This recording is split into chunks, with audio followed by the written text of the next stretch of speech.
নমস্কার বন্ধুরা, আজকে চলে এসেছি কুচো কাটা নিমকি নিয়ে। খুব কম সময়ে অল্প উপকরণ দিয়ে বানিয়ে নেওয়া যায় এই রেসিপিটি। প্রথমে 2 বাটি ময়দা নিতে হবে, 1 চামচ চিনি, স্বাদ মতো লবণ, 1 চামচ কালজিরা, হাফ চামচ বেকিং সোডা, 2 চামচ ফরচুন তেল। সবগুলা উপকরণ দিয়ে আগে মেখে নিতে হবে।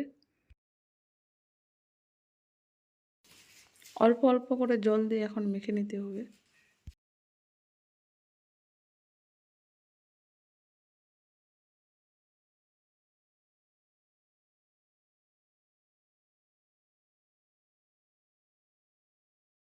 এখন মাখা হয়ে গেল, এখন ঢাকনা দিয়ে 30 মিনিটের জন্য রেস্টে রেখে দিব।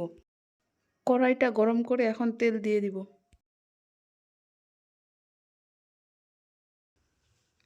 30 মিনিট পরে ডোটাকে এনে একটু মেখে এখন রুটি শেপে বেলে নিব। এখন নিমকি শেপে কেটে নেব।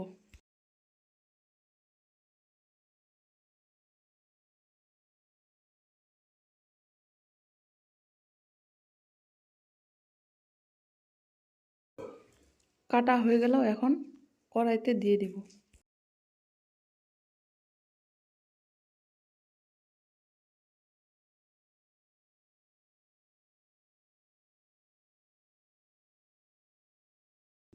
উল্টে পাল্টে ভেজে নিব।